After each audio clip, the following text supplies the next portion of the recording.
प्रकाश मिश्रा आ गए यहाँ पर जी। आप इसे शुरू करें आज। जी जी तारीखें सूट करती हैं आपको? बिल्कुल आपने कहा 2 मैच कराइए, आपने तो 1 में डिमांड किया था ना? बिल्कुल डिमांड किया था। एक फेज में। कार्यकारी अध्यक्ष संजय झा मिले भी थे, चुनाव आयोग गए थे एक फेज में। चूंकि अब बिहार देखिए बदल चुका है। बिहार में कई चरणों में तब मतदान होता था जब हिंसा बहुत थी मतदान में, और मतदान में सड़कें नहीं थी गांव जाने के लिए बूथ तक, नक्सलिज्म था, जाति नरसंहार था, भ्रष्टाचार था, बूथ लुटेरे थे। अब बिहार 20 सालों में नीतीश कुमार के सुशासन में बदला। गांव गांव सड़कें हैं, बूथ तक आराम से जा सकते हैं, और कोई हिंसा नहीं है मतदान में, सुशासन का राज। अब तो एक चरण हमारा डिमांड था कि महाराष्ट्र में एक चरण में हुआ है, ठीक है, 2 चरण में हुआ है, चुनाव आयोग ने घोषणा की, हम उसका स्वागत करते हैं।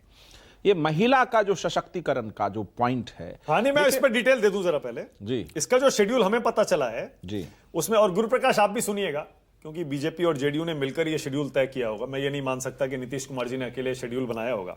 अभी तक जो शेड्यूल आया है 10,000 रुपए महिलाओं के अकाउंट में डालने का, अभी बहुत सारी लाखों महिलाएं बाकी हैं।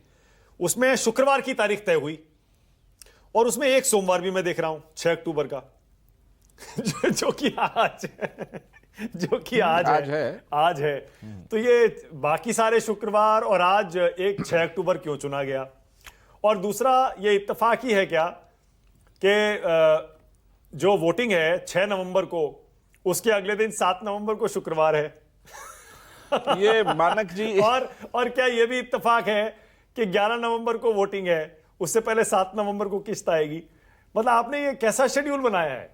ये देखिए, योजना कोई बनता है इतना ताक झांक करके नहीं बनता कि शुक्रवार सोमवार। योजना बनी, उसके चरणबद्ध तरीके से उसको लागू इसलिए किया जाता है ताकि वो पैसा समुचित ढंग से महिलाओं के खाते तक पहुंच जाए। अलग अलग हिस्से, कई बिहार के कई हिस्से हैं, अलग अलग हिस्से में एक तरीके में योजना में पैसा पहुंच जाए।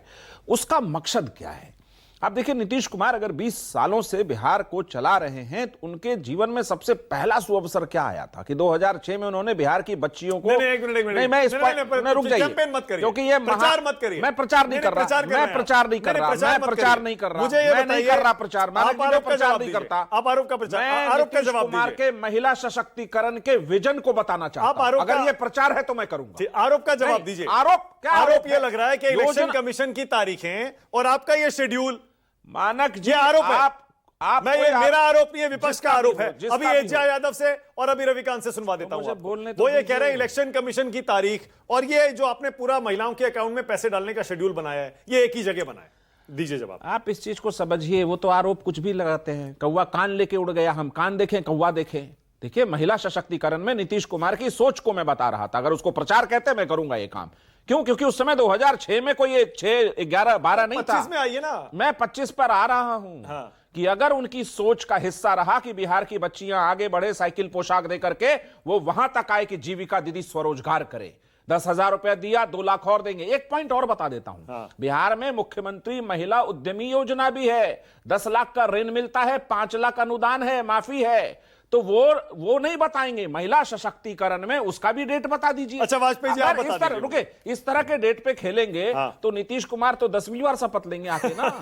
तो नीतीश कुमार इस तरह नहीं करते। योजना चरणबद्ध तरीके से लागू होगा। ठीक है। सही समय का चुनाव योजना बनाने वाले लोग करते। चुनाव आयोग ने अच्छा 20 नवंबर को बिहार का वो चुनाव, वो कार्यकाल पूरा होना है, तो उसके पहले चुनाव संपन्न हो जाना चाहिए ना। ठीक है। तो उसमें जो उनको सुविधाजनक तारीख लगे, उस तारीख पर आपको अद्भुत है। अच्छा बताइए वाजपेयी जी, आप बताइए क्या आपत्ति है? वाजपेयी जी